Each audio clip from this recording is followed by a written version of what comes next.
Howdy, everybody, and welcome to another episode of the Okayest Trapper podcast. As always, we are brought to you by Mountain Tough Fitness. Go further and longer on your trap line by using the outdoor industry's most trusted app to get in shape. I've been using Mountain Tough for years and love the variety of programs that they offer. If you use the promo code OKS30, that's all caps, OKS30, you can get started with a 30-day free trial. Go check it out. I love it. Go further, longer, carry more steel, all of that great stuff. Now, today's guest, I am very excited about. He is a wildlife biologist in northern New Hampshire. And side note, now people can't accuse me of being only focused on trapping in the West. We've gone to the East Coast. Um, he's an avid deer hunter. More importantly, for this show, he is a well respected trapper. He has an academic background in big game management, which is mixed with his on the ground trapping experience, which has been instrumental in his gaining a deeper experience and appreciation for the natural world. And on top of all of that, he and his wife started New England Naturals, a small business which sells all manner of handmade natural products, including everything from wild foraged mushrooms to fur garments from their trap line. And what's really cool is that business grew quickly on social media. One of the wonders of our ages, amassing over 60,000 followers. And even cooler, they now use that as a platform to try and break down common myths about trapping, provide facts about trapping backed and based in science. And most importantly, they aim to lower the barrier of entry to those interested in beginning to trap, which is what the Okayest Trapper is all about. So with that, Jake DeBow, that's a heck of a background, and welcome to the show. Hey, thanks, Zach. Glad to be here, and thanks for bringing the East Coast onto the Okayest Trapper. Yeah, you are the first person. So congratulations. And I know there's a lineup of other East Coasters out there, but we have trappers all across this great nation. So it's important that we kind of reach out and see what everybody's getting into across the US. Absolutely. So, Jake, one of the things that I like to do just to kind of start to frame the conversation with these things is just to kind of get to know you a little better. So, one of the questions I like to ask is, can you remember the first memory that you have of ever being on a trap line? Yeah, so my father was a first generation trapper. So I grew up around trapping, but he was getting into it. So going back into, probably 9, 10 years old, mostly nuisance stuff at that point. He was a wildlife control operator, checking beaver traps on a Saturday or something like that. There's a picture of me somewhere, probably 8 or 9, with the big gauntlet gloves on. They're way too big for me, holding up a beaver that's way too big for me to be holding. And so at a young age, I do remember being around it, but it wasn't necessarily the long line type trapping that we think of in the good old days. That's awesome. So you grew up with that, and was that all in New Hampshire, or were you located somewhere else? It's all been in New Hampshire. So I was born and raised in New Hampshire. I did a stint in Vermont when I was doing my graduate work, and I was able to finagle a trapping license in Vermont while I was there. So I've trapped in 2 states, but the vast majority has been in New Hampshire. That's awesome. So with your dad, and like you said, those old pictures, was it something then that grabbed you as like a youth and that you were always passionate about? I think about things that my father, tried to show me as a kid, and often there was resistance from me. Sure. So I'm curious if that was the same situation you had, or if you just always loved being out in the woods and loved trapping. Yeah, I mean, always been really into wildlife for sure. And I think a large part of that came from, well, he's bringing home a skunk in a cage trap or a raccoon or whatever it may be, and just being so closely exposed to wildlife that my interest in wildlife was definitely always there. And deer hunting is a big part of my family, especially on my mother's side. And so interest in hunting, interest in wildlife, just wildlife in general. But I didn't pick up trapping and really start kind of getting hardcore into it until I was well into college and really got enamored with the science. So this would be my undergrad, really got into the science of wildlife management and how every species that we research, if we want to handle it, we got to capture it some way. And so that's where I had this background in trapping that I kind of seen growing up, didn't grab it initially, but once I could apply it kind of in that scientific way, it was really intriguing. Yeah, that's awesome. That the evolution of that, where it was a seed that seemed to actually sprout into like a full blown, well, now career in trapping and everything fur related. You know, What was life like for Jake though? Like, in that time period from when you were probably elementary, middle school, maybe running around with your dad on his trap line to going to college where you then got more interested in trapping from a serious perspective. What did that middle ground look like? I have it on pretty good authority, and people on this podcast might roll their eyes listening, um, that you also wrestled during that time. So, like, were you focused on sports as you were still evolving that love for the outdoors, doing your deer hunting? Like, what did just your high school life look like? Absolutely. Yeah. So definitely got into sports more and more as high school, kind of as I went through high school. And deer hunting is one of those things where, I'd put it in the hobby category. You can pick up a rifle and go and sit on a rock for a day and say you went deer hunting. And when I was in high school, that's essentially what I was doing. But sports took up a lot more of my time, and specifically wrestling. That was my real focus as I went through high school. And I'm sure we'll get into a little bit more, but I think there's a lot of parallels between trapping in particular and wrestling and kind of the mindset you need to be in. But yeah, it was sports. And then when I got into college, I was not in a category to be playing sports in college. And so, what else are you going to do with your time? Got more into deer hunting, which led, as we were just saying, more into kind of what other forms of take are there, and trapping.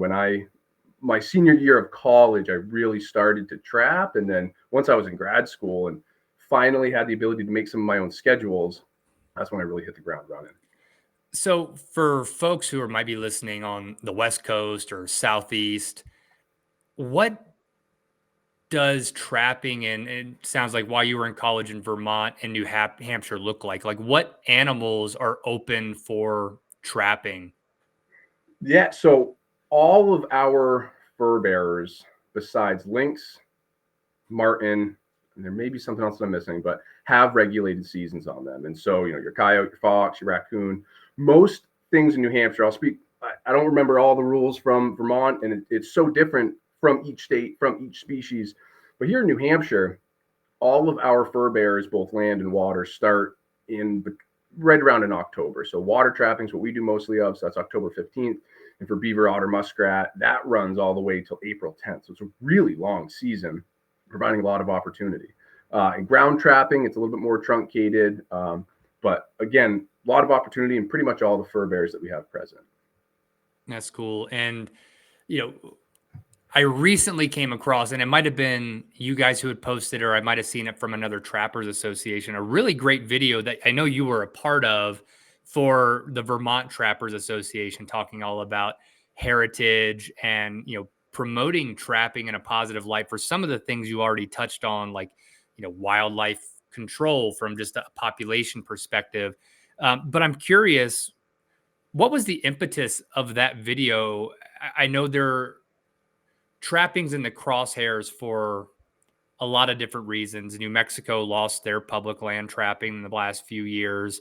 Washington's lost quite a while ago, all of their body gripping trapping rights and everything like that. Is that something that you're also seeing in the Northeast as well? And is that kind of the driver behind that really great video, which I'll put in the show notes for people to go take a look? But curious if that's the reason, and what's the push on Vermont that we need to be on the forefront of getting ahead of some of the anti-trapping push? Yeah, I appreciate you bringing that up so early. I would encourage everybody to go and watch that video.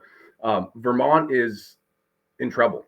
They need our help. So there are several bills that are in the legislature right now to, long story short, outright ban trapping. And of course, more than that is, abolish the commission or break up their Fish and Wildlife Commission and add non-consumptive users as the terminology that those user groups are using. And it's an outright attack on all of our rights as hunters, as trappers, but they're going for the low hanging fruit, which of course we know is our hound hunting and our trapping. And I was just on the phone before we started this podcast with a good friend of mine in Vermont, and he's a very uplifting guy. He's been in this his whole life. I mean, this is another wildlife biologist who he hunts bobcats with hounds.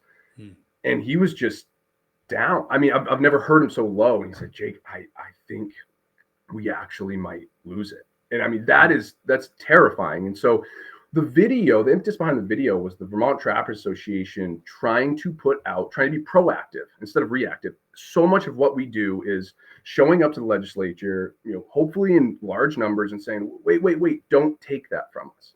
But instead, the point behind this video was, this is why we need this, so that when the question comes up, that seed has already been planted in someone's head. And so this is made for that middle ground. This is made for not the I want to trap absolutely everything, or I don't want anything trapped ever, but right in that middle ground. This is why we need it, trying to educate. And also it was pointed towards legislatures, pointed towards decision makers, because at the end of the day, those are the people, educated or not in the subject, those are the people that are making decisions. And so this was made to try and help educate those in a really cinematic way. And Mount Mansfield Media was a production company, no trapping background. They came at this completely blind and did a phenomenal job with it. And we were all really impressed. Yeah, I mean the quality is extremely high, and I think that's, from my opinion, when I talk with trappers associations, like there's definitely a spectrum of capability there, but I would say mostly trappers, you and your wife kind of being on one end of being very successful in understanding how to promote trapping in our new world of media, whether that's social media or, more traditional video media like you've put together with Vermont Trappers Association, is very important. And everybody should not be like pushing away the Facebook, the Instagram, the TikTok, instead trying to embrace it and finding a way to get a positive message out, which I think you have achieved with this video. And then obviously trying to get the right distribution to show what we're really about, that we are above all things conservationists. I think if you look at that full spectrum of trappers, all of us love wildlife. Nobody's out there to do anything particularly egregious or want to see any animals suffer. So I think it was very well done. So congrats to that. Yeah, they did a good job with it. And again, to your point, it's always been, if you want to know what's going on with these wildlife populations, because wildlife's very hard to study. We can't just go out and catch a fisher by the tail and say, hey man, like how many of your buddies have you seen today? We need on the ground research, and that can be expensive, that can be time consuming, but your trappers are doing this every single year. They're keyed into these species, and one person may be more into fisher and another person's into beaver, and or hey, why aren't we seeing muskrat anymore? What's going on with that? And so we have been the stewards of the land for, since we started heading west. And so I think that the video did a really good job of showing that. And again, encourage everybody to watch it and spread it, share it, because that's what we need to do now. And just to dovetail off of that thought, a well put together, articulate form of media that shows trapping in a positive light. It doesn't sugarcoat anything, but it shows it in a positive light. What do you think is the most or the biggest misconception about trapping that the broad population probably holds? Oh, there's so many, but probably the cruelty aspect. And I think that's the thing that is so knee jerk about that middle ground, right? And again, we're often talking to the middle ground. And you and I know about BMPs. We know the traps that we use are extremely specific, right? When I set this beaver trap, I'm not catching a bobcat. But someone who has only ever seen the Walt Disney with the big tooth trap, they just don't know. And so all they need to see is that one negative piece of information, and boom, all of trapping is put into this little tiny category that's cruel. When in reality, we trappers, researchers, you had Bryant on here recently, and he did a phenomenal job wrapping up how much time, money, effort has been put into making sure that these traps are extremely effective, extremely efficient, and create as little harm to the animal as possible. So I think it's the cruelty aspect. But once you can break down that barrier, I've found with most people, again, working in that middle ground, once you start showing them all the cool little things, whether it's the animal, whether it's the trap, whether it's the passion, the interest level in trapping rises very quickly, especially with someone who may do a little bit of deer hunting or a little bit of pheasant hunting or whatever it may be. If you can get past that initial connotation from, the 1980s propaganda that was put out there, it usually goes from, oh, that's interesting, I didn't think of that way, to, hey, I think I might want to try that. Yeah, I fully agree, and I think having those talking points is key, right? And you mentioned Brian; he was great on the show talking about BMP. And for those listening to this podcast who haven't listened to it, BMP stands for Best Management Practices. And as Jake was alluding to, AFWA and other organizations have done a great job of doing real studies with real trappers out in the field of the efficacy and uh, frankly just the ethical nature of a lot of these traps. And going and studying those and taking a look and having talking points is key. But you mentioned, like, once you get past that, you can really start to home in on the excitement, the really cool things, like how you might tweak a 330 conibear for a beaver with some sort of bait being like a stick. I see you guys do that a lot, which is pretty cool. I think that you and your wife have just done an absolutely fantastic job of starting to nail that demographic with your social media. And, to go down that path a little bit, in the intro, I mentioned that, you and your wife had started New England Naturals as a small business to sell all sorts of things, the furs, baculum, whatever else you have for Right. jewelry. And it seems to me, and you can tell me if I'm wrong, that has really just spiraled into this, new depth of just an opportunity and a platform to do really cool short form videos that get to exactly what you were talking about, the excitement around trapping, the really cool stuff that might hook somebody that was on the fence. So can you maybe just talk a little bit about that path and how it really came about and what you guys have been doing? Yeah, we didn't see this coming at all. There was no anticipation of, hey, let's build a social media channel around trapping. So 2000, I'm going to make this a little bit longer of a story than it needs to be, but 2016, Riley and I started trapping together. We'd been together for a couple of years, but that was the first season we trapped together, and we caught, I believe it was 12 beavers. We're so proud of ourselves. And we put them up ourselves, and we took them to the fur buyer at the end of the season. So again, 2000, like I said, 2016, put together the timeline of the fur trade at that time. And he offered us, I think it was $13 a piece. And I've never been so gut punched before in my life. This time and effort and the sweat and the love for the animal for $13. And so we sold them that year because we thought that's just what you have to do. And the next season, when the trapping season came along, it was like, well, what are we going to do with our fur? And I believe that year we caught 16 or 20. And we decided to send them all out, have them tanned, and have them made into products. So we were paying for all that. So we got back, I don't know, a bunch of koozies and a couple hats and stuff, and had this large financial investment. I mean, I say large respectively. And geez, they just flew off the shelf. They were sold immediately. Oh, wow. It's well, maybe we'll do that again next year. And during COVID, we had a late night thought, you know what we should do? What if we could sew it ourselves? And so we bought a fur sewing machine on a whim. We had just got those refund checks. I don't know if you remember those, because Riley and I are both in grad school, didn't have a penny to our name, but geez, we got this chunk of change, and well, let's buy a fur sewing machine. So it showed up on the back of a truck, and we went, oh, wow, I didn't really expect it to be an industrial sized Yeah, machine. can I interject here too? Like, I didn't realize that there were fur specific sewing machines too. And if it's showing up on the back of a truck, this must have been pretty large. Yeah, so it is a industrial size. Well, first off, the principle behind a fur sewing machine is that the stitch goes over the top of the fur. So the needle's coming directly at you instead of a sewing machine that we think of where the needle's going up and down. And that's because you have to attach the fur so that when you fold it apart, you're not looking at a seam of leather, you're looking at the two sides of fur. And so we learned about this. Hey, it's kind of cool. And now just the head or the actual machine itself is, I don't know, not too big, maybe 10 by 10 by 10. But you get the whole setup with the motor and the table and everything. And all of a sudden it's showing up on a pallet. It was a couple 100-pound machine. And ours is a 1952 refurbished bonus sewing machine from some furrier's floor in New York City, back in the 50s or 60s. So here's this piece of American history, American steel that shows up at our door. And we started sewing some fur.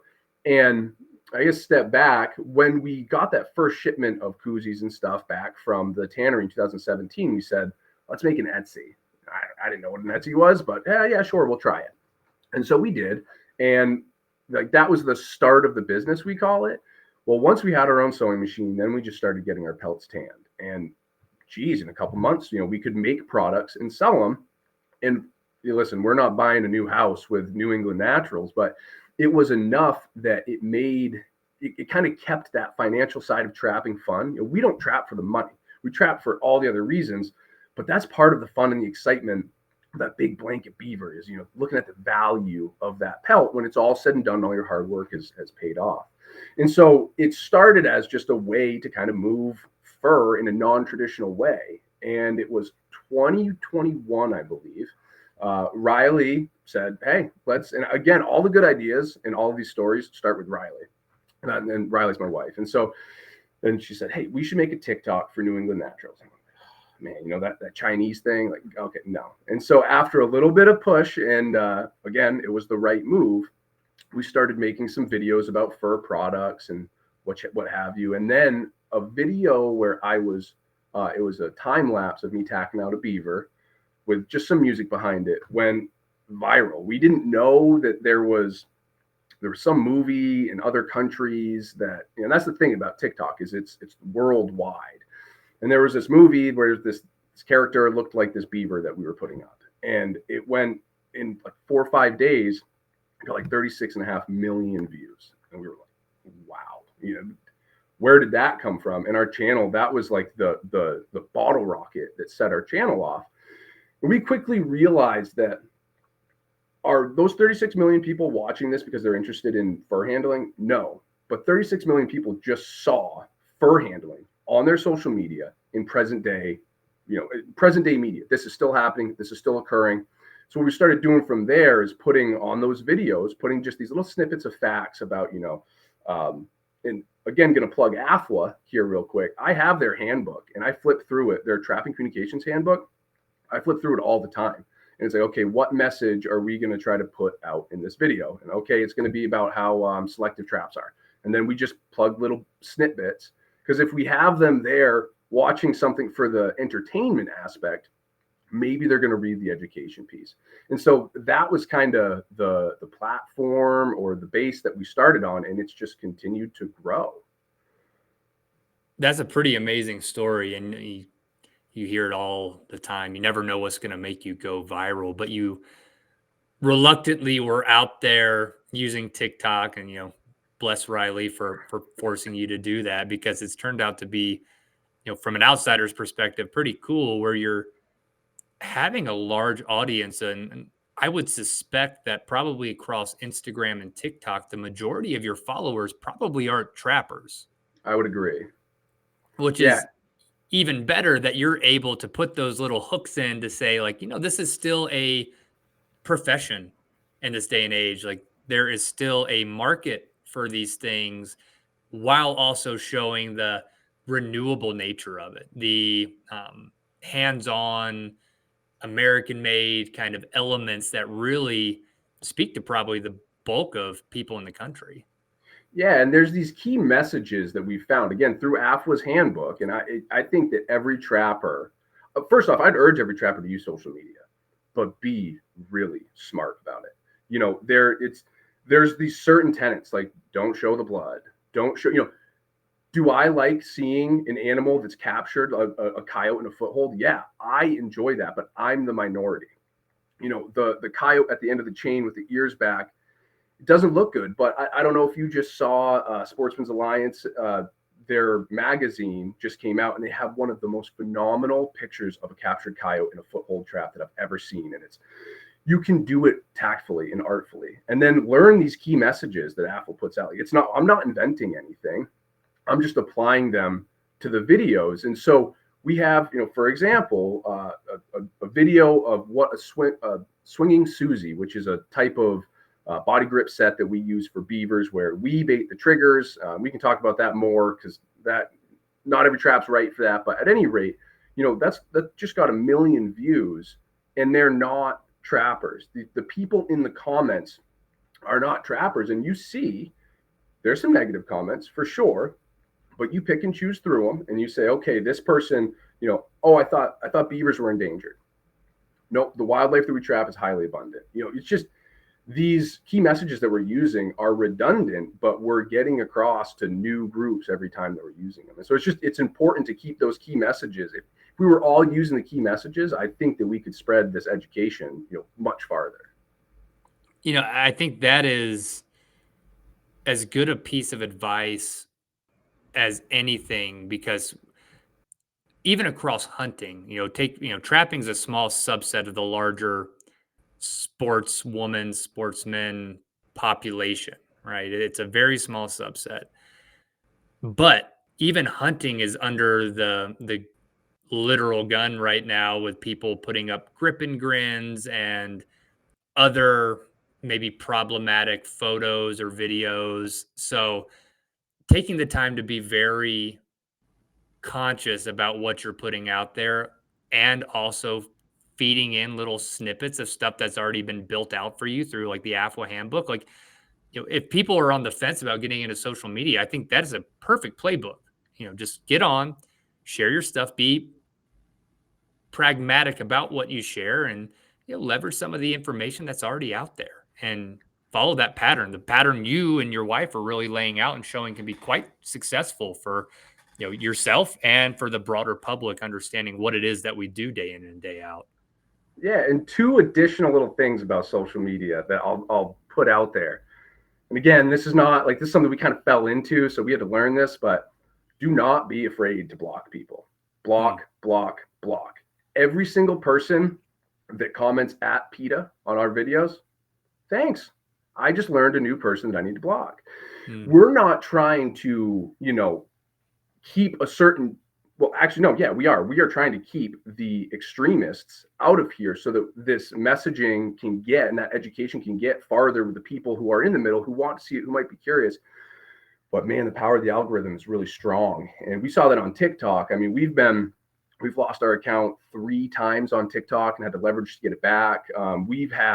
It's got to be coming on 10, 15 videos that have been deleted or covered or, so these people are not afraid to use social media to try and get this stuff off it. Just because they're uncomfortable with it, they don't want anyone to see it. And so liberally block people. There'll be a comment, why don't you skin your wife and hang her on the wall? Nope, block. Why don't you, or at PETA Atlanta, at PETA Georgia, at PETA, whatever, block, block, block. And again, not trying to keep our little clan small, but trying to protect this education and allow it to get out.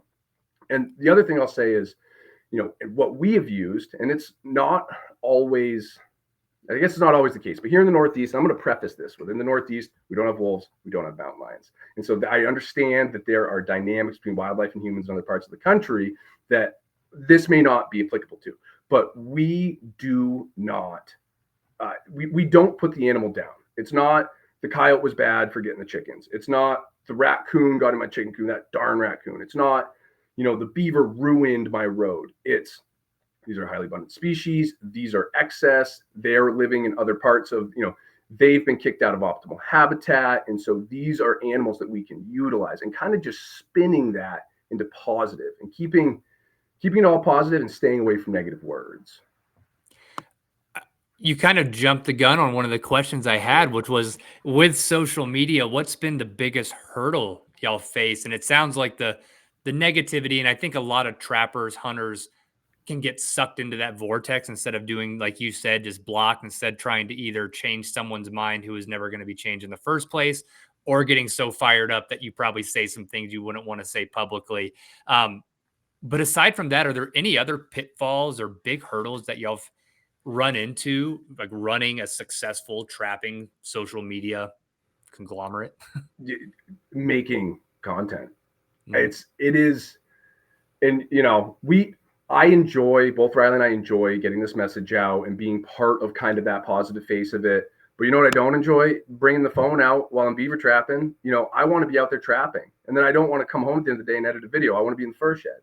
And so trying to recognize the importance of kind of where this channel's going and what we're doing with it and trying to prioritize that over, no, just leave the phone in the truck. We're going to go. We've got 14 sets today. I can't wait to look through the ice and see what we have. I just want to trap. But breaking that down and bringing people along with that has definitely been challenging. And that's another great segue. I swear we're on the same wavelength, so you keep setting me up for the next questions. But Perfect. you know, one of the things I've noticed on your channel that you and your wife do well too, like there's obviously the very good cinematic, picture perfect, ideal of a perfect trapping day where you go out, Right. you nail all your sets that you'd put out the day before. It's all thumbs up. But you also put out like, hey, this stuff's hard. Like we're walking X number of miles from the road. It's snowing or raining and wet and miserable and heavy. And now I got to lug a 60-pound beaver back to the truck. There's a lot that goes into it. So I'd love to ask,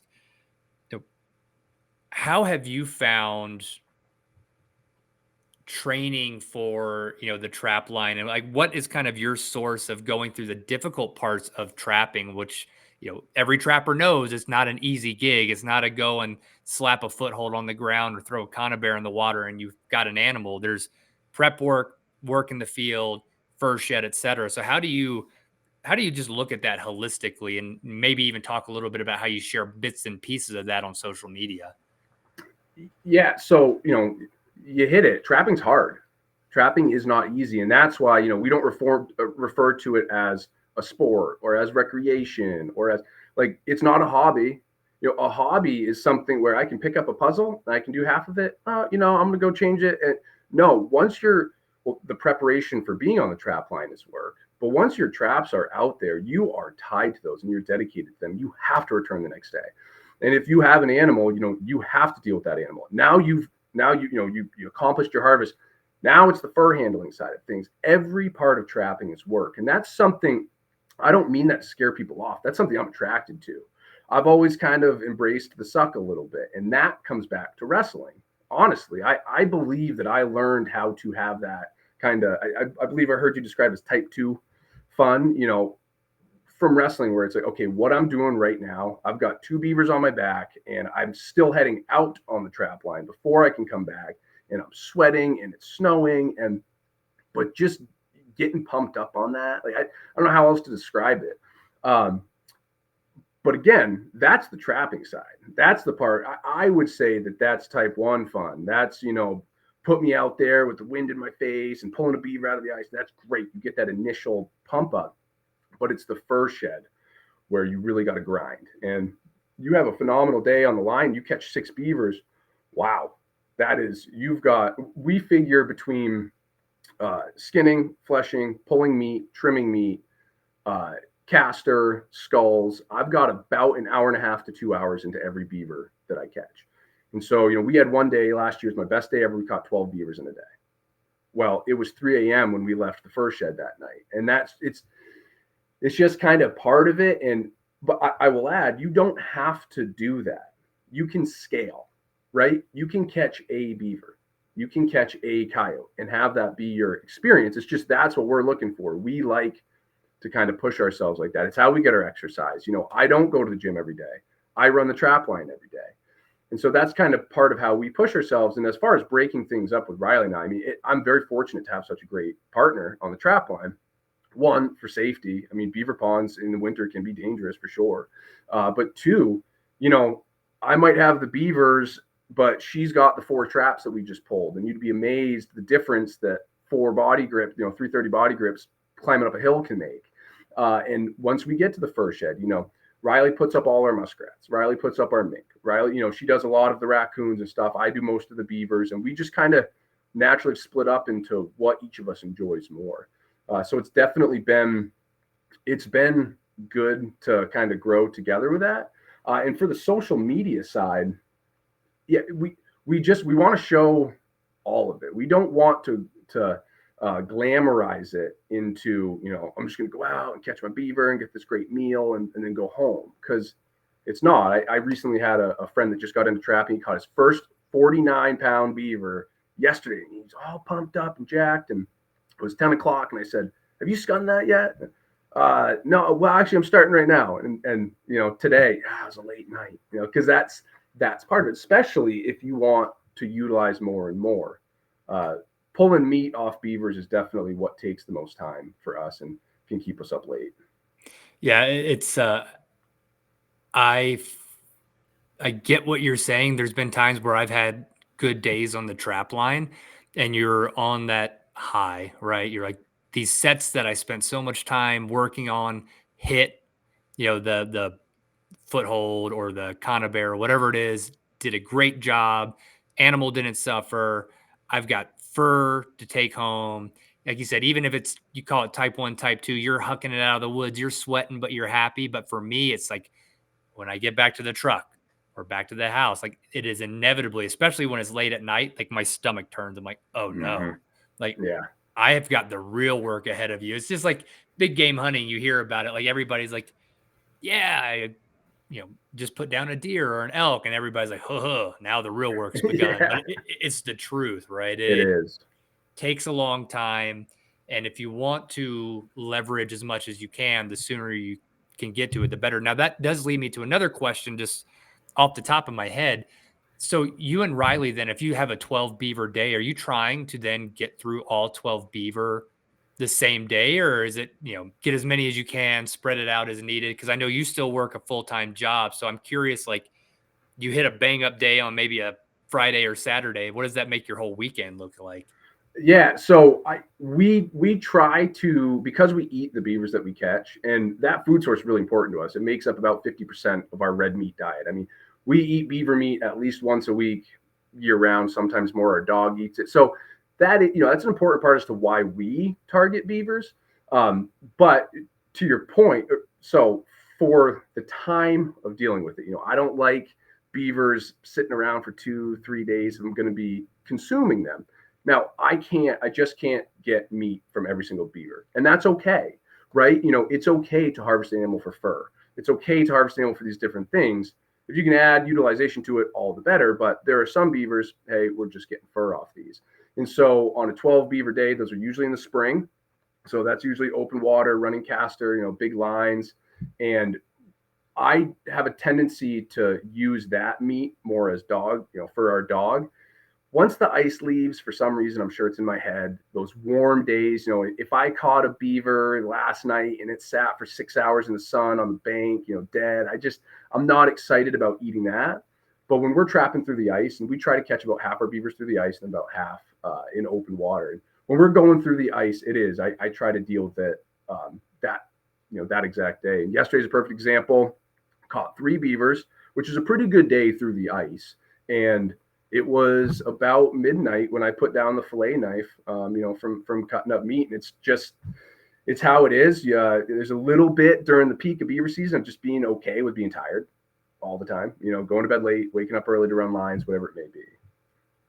Yeah, and that's exactly what I'm going to be doing in the morning. So I feel you there. And that's definitely type 2 fun. I don't think there's any gray area on that one when you get into the first shed. But with that, a lot of folks listening to this podcast are either usually make up that middle ground. They are either probably seasoned trappers who want to learn more about promoting trapping in a positive light.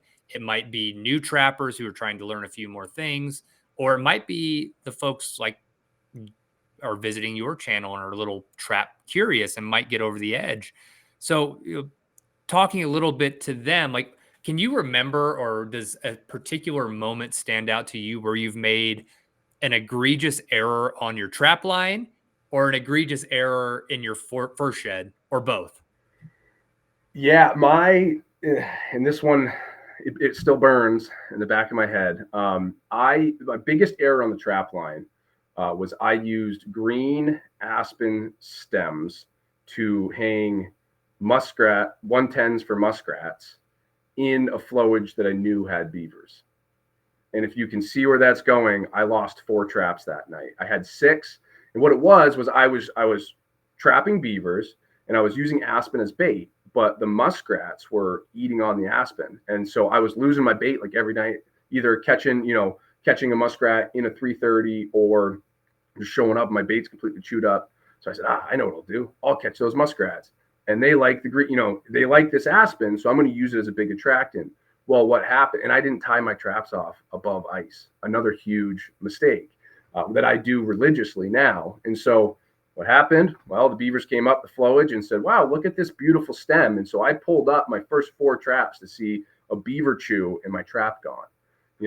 So that was And then you have in the back of your head, does the beaver have the 110 on its foot? Did it just snap? I suspect it probably just took the stem and went on its way. But now you got to live with that in your head. So that was a pretty big error. Don't use fresh sticks to hang to make any sets unless you want that fresh stick to be your bait. And in the first shed, probably the biggest mistake is speed. Like, just slow down.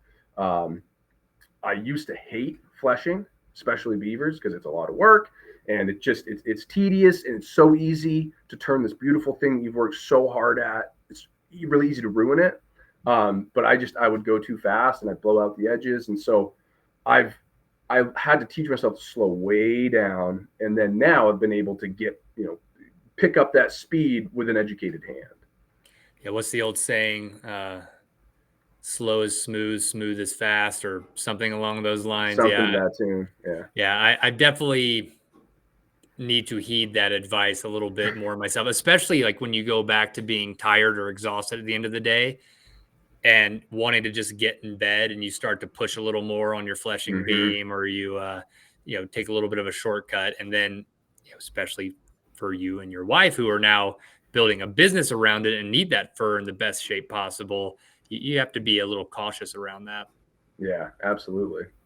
So for somebody new coming into trapping, if you had to give one piece of advice to them, and it could be related to traps themselves, attitude, um, targeting, what would you give to somebody who wants to get into trapping with the intent of helping them become a sustainable trapper, meaning that they get into it, they learn it, and they stick with it for the rest of their lives? Yeah, start small. Pick a species, figure that animal out. You don't need to have, and I say this often, we're fortunate to have a fur shed and all, these resources that we've built up. You don't need that. You need one trap and a paring knife that you get from the dollar store. You can make a fleshing beam out of a 2x4. So start small. Pick an animal that you're really interested, that gets you really jacked up. And there's some animals that are easier to catch, some that are harder. A lot of people want to get into trapping to help, manage coyote populations. Coyotes are really hard. So, maybe think about a species that for whatever reason gets you excited, but pick one that's a bit easier to get going on and get good at that animal. And catching one is a successful year of trapping. If you go out and you target a raccoon and you catch a raccoon and you put that up and that pelt comes back, you either sell it or you get it tanned, whatever it may be, that's a successful trapping season. You should be really excited about that. It doesn't have to be the huge catch photo at the end of the year. And I also will plug my personal favorite animal that you've heard me talking about a lot, which is the beaver. I think the beaver may be the best intro to someone who's interested in, the getting as much utilization as you possibly can. And I did this data point once, so I can't hang my hat on it, but in this circumstance, we get about 70% utilization of the live weight of a beaver, between meat, between the pelt, between the caster, oil, skulls, all these cool things. So if you're interested in trapping for the fur and the food, beavers are just a phenomenal resource. They're highly abundant, and they can be really easy to catch. Yeah, that was, for me, it wasn't where I started with trapping, but it's definitely an animal that has taken a large chunk of my passion for trapping, because there's also the historical factor too. Like, the beaver is why we went west. There's so Absolutely. many cool things if you get into the history of it. So I fully agree with you on that being probably a good first target animal. But speaking of beavers, I did want to talk a little bit about the baited triggers. We touched on it earlier. Could you maybe tell me a little bit about that? That's not something I had seen prior to following your channel, and something I haven't had a chance to try yet, but would love like a background on how that came about and how effective it's been for you and Riley on the trap line. Yeah, we use a ton of baited triggers under ice, but I'll add, we're using Belial body grips, and I say it in every single one of the videos, in the comments. I do not recommend putting baited triggers on dukes, on just any other trap. The trigger system that Belial has figured out is a really strong trigger. It locks in there and it doesn't have this sway. So there's a couple things to be careful with baited triggers, because you're putting weight on the trigger. And so the whole mechanism of body grip is when the trigger fires and releases the dog, the tension from the springs, and that's what catches the animal. Well, you need the animal to set that trigger off. So you don't want to put a ton of weight on, right? We're usually just one nice stem of aspen. We use a lot of potatoes. Potatoes, that's something that my father and I came up with in an offhanded conversation 4 or 5 years ago. And if we haven't caught 100 beavers and baited potato sets, I don't know if we've got one. But so, use the Belials. Another thing is that animal has to see it. So they need to see that bait. So we're trying to, if I have a run where I can get a beaver to come right here and I can box him in, I'm not baiting my triggers. I'm keeping that as a blind set. We love blind sets. But a lot of times we're in these alder swales where it's 3 feet wide, 5 feet deep. I know the beavers are coming through here, but there's no way to neck them down. And so this swinging Susie, which is just that trap with a baited trigger suspended, I usually put the eyelets an inch or two below the ice. Beavers have a tendency to run under the ice. And so you want to put it in their face so that they interact with it. But there are other ways to bait body grip traps without putting weight specifically on the trigger. And we do catch some heat for baiting our triggers because traditionally with these older traps that had sloppy triggers, it was a huge no-no. You just didn't do it. But with the modern technology, we found it really effective. And we do have some sprung traps. I suspect the beaver swims under, over, and their tail creates some wake. And we do have some, but not enough where I feel like we're missing animals or educating animals. The potato. So are beaver naturally attracted to potatoes, or is it because of the dark color that looks like a stick? Are you doing like a little bit of a shaving off of it to expose the white underneath? Yeah, so that's a great question. And I will add to the aspen. If you're using aspen, you want to green it up a little bit. You want to scrape it up just enough so it looks like a beaver has taken a bite but not used up all the food. But the potato, we peel it completely. So you're really playing to that interest in white. Muskrats and beavers are just attracted to white. And I suspect it's because they spend a good portion of their fall and early winter months eating on the roots of aquatic vegetation. And so the reason how we came up with the potato, we were trapping a flowage one time and we had a freeze thaw. And all of a sudden, all of these lily pad roots came up to the top of the surface. And one was broken open. I said, geez, that looks like a potato, from afar. And my father made a joke, well, we should try putting a potato on a trap. And so we did. And the next day we caught a beaver.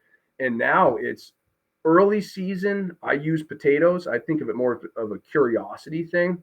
Once we get late season, like now, those beavers have been under ice for 2-3 months. They just can't resist aspen. And now we're using aspen more as a bait. So I tend to potatoes on that fresh ice, December, January. And by the time we get into February, I usually switch over to aspen.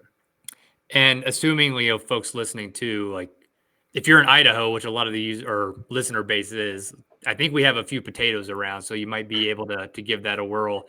But when you're attaching either the aspen or a potato, I think I saw in a video on one, there were some just zip ties. Like, what's kind of the best way to try to, again, if you're using a Belial 330, actually attach the bait to the trigger? Yeah, so we do 2 separate things. One is I take 3 stems about the size of your thumb, maybe a little bit bigger than your thumb, and put them as a triangle around that trigger, and then just 2 white zip ties, again, trying to play to that white aspect. What we also do sometimes if I'm going to use a bigger, say something half the size of your wrist, 1 inch in diameter, whatever that may be. If I'm going to use something like that, I'm actually pre-drilling back at the first shed. I'll cut these 4 to 5 inches long, and then I'll pre-drill 2 holes with a bit so that I can slide it right up the trigger, bend the bottom of the trigger down, and it's held in place. That's pretty cool. I think a lot of people might have a little bit of fun with that approach. I know I will. I'm going to do some experimentation tomorrow, Yeah. which I'm pretty excited about. And I'll add, if you don't have Belials, baiting body grips is not out of the question. The old Johnny Thorpe style was taking a nice big piece of aspen and putting it on the bottom jaw of that body grip while it's suspended in the water column. The idea being the beaver is going to try to grab that piece of aspen while it's swimming through and trip the trigger. So, there are other ways to bait traps. We put a lot of weight on our triggers, but it's not the only way. And I think that's a good head nod for folks who are interested in trapping, or, trappers who've been around a little while, is this is all experimentation. Everybody's playing around and exploring what works for you in your area and your environment. And, hearing what other people are doing across the country is pretty cool. And that's what makes me excited. But I always end these podcasts with two questions. One is the same, and then the next will be a hypothetical that I change each podcast. So the question that doesn't change is, what is the wildest or craziest thing you've ever encountered on your trap line? Okay, on the trap line. Or it could be in the woods if deer hunting or anything else, but just, kind of a interesting story that's happened to you out in the woods. Yeah, I think you got to keep it on the trap line. So I guess it'd be more, the first thing that pops into my head is unique catches. And so I once caught a beaver in a body grip with a baited trigger by the tail. When I say the tail, I'm talking like 2 inches of the tail. The end of that tail were in the body grip, and that speaks to the strength of these Belial. And again, that's a Belial and their full closure system. But it turned the trap from a body gripping trap essentially into a submersion device. But looking through a hole in the ice and seeing a sprung trap but no animal, and then pulling out a beaver that's caught just barely by the tail, that was pretty unique. Yeah, I didn't even think about that would work kind of as similar as a drowning wire, where as long as it's being held underwater, it would still, humanely dispatch that animal. Absolutely. That's pretty cool. And yeah, it does speak to the strength of beavers. And, going back to tails, one thing, another plug for you and your channel that I think is pretty cool, talking about unique things about beavers, is just the tails, and using the tails as a signal for overpopulation in an area. Beavers are fighting and taking chunks out of each other, whether that's in their fur or whether it's in a tail. And it's a pretty cool little thing to be able to, use as evidence of the need for population control around animals. Yeah. And again, another thing that's learned from the trap line, not necessarily the classroom. And I think that's important, that, when every day you go out trapping, you're learning more about that animal, and the more you know, the more effective you become.